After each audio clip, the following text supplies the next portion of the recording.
everybody! So today I wanted to give my review of the new film from Gavin Hood that's called Eye in the Sky. This is a thriller that is all about the new ways of warfare and dealing with terrorists through drone strikes and things like that, and how those decisions are made.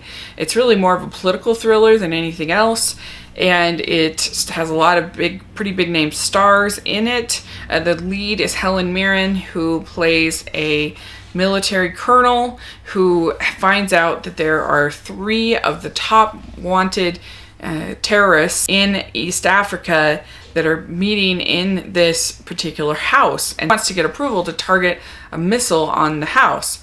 And the problem is there are civilians and other collateral around the house, particularly a little girl who's selling bread. And you see sort of the various players that are involved.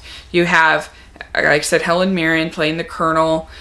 You have Alan Rickman, and I think his final role, well, I guess Alice is his final role, but this is his final live action role. You have him as the kind of military voice in this cabinet meeting in London.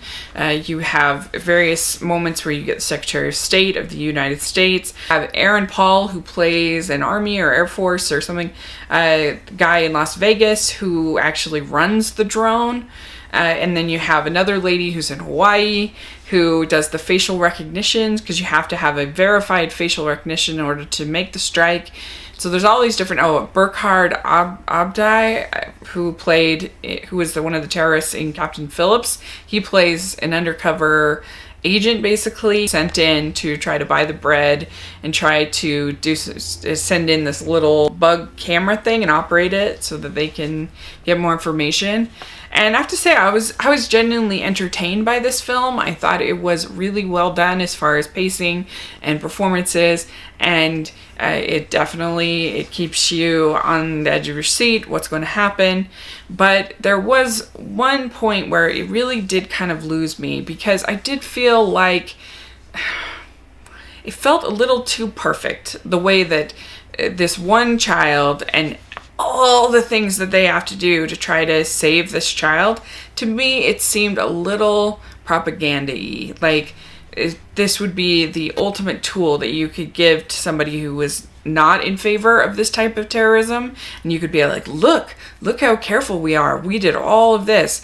And I don't know, there's something about it, I just didn't quite buy it, that that's really what happens. This seemed like maybe on the best of days, on those days, all of these precautions are taken and all of these approvals are gotten and all of this is done. I just didn't really buy it. I don't think that's the way it really works. And so I don't know if that's a fault in the script, that it just didn't compel me to believe that this is really the way it really is, because there's a lot of political shows or movies that I know probably aren't all that accurate, like The West Wing or something like that. Like, it's probably not all that accurate, but when I'm watching it, I believe that is how it happens. And I just didn't believe that this is how things happen when you're dealing with a drone. It just seemed too careful, too perfect, that I don't know. I would love to think that we are that careful with every strike, but I don't think that we are. I don't. And so that was my main issue with it. I just guess I just didn't buy what they were selling, but they sold it really well. So I don't know, take that for what you will. I recommend it. I gave it a B-, I think, on my review, but it's not terrible. I did like it. I was engaged while watching it, but it's I don't know, I just didn't buy what they were selling. So let me know what you think if you get to see Eye in the Sky. If you bought it, if you liked it, put in the comment section, let me know. And thanks so much. Please subscribe to my channel. I'll talk to you later. Bye.